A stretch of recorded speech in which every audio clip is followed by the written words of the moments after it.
Prišli sem. Majú niečo pre Samka. Tak ďakujem za slovo. Takže kto z nás nepoznáte, my v zelených dresoch, respektíve čo sme boli dneska v košeliach a kravatách, tak sme z Prievidze, sme spartianská skupina z Prievidze.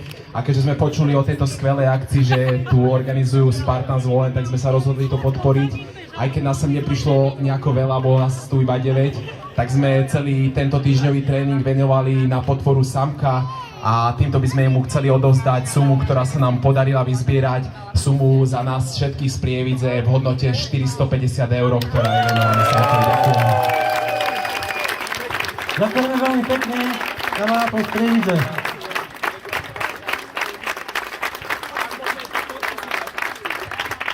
A že ešte môžem poprosiť jednu fotku, že by sme si dali so Samkom, tak z Prievidze, čo ste ľudia, tak poďte prosím vás, aby sme sa odfotili. Dobre, poďte, Prievidžania. A potom už pristúpime k tej výslednej sume, ktorá bola vybehaná a ktorú sme čo ste dali do tej škatulky, to dobrovoľné, tak to bolo 670 €. Veľmi pekne.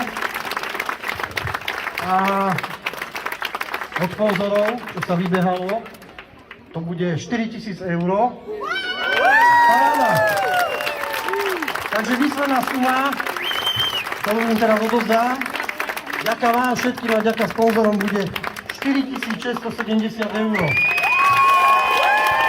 Neuveriteľné, prekonali sme obidva ročníky. Ďakujem, ste super. Ja to odovzdám teraz hodinke, to výslednú sumu. Ďalší sa maníme.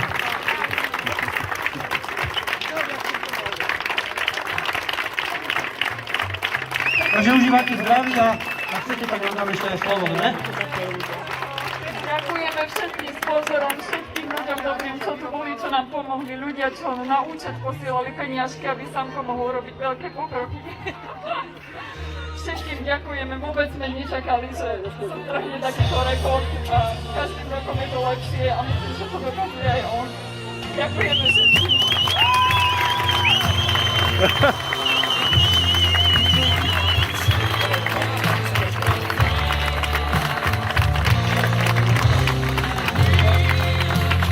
Dobre, takže ja to ešte ukončím. Ďakujem vám veľmi pekne všetkým, že ste sa zúčastnili, že ste to tu odmakali.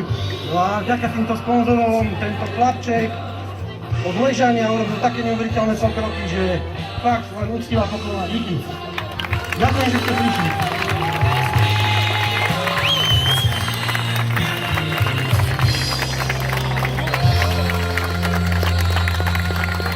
Takže rodinka, užívajte zdravie a myslím, že to pomôže.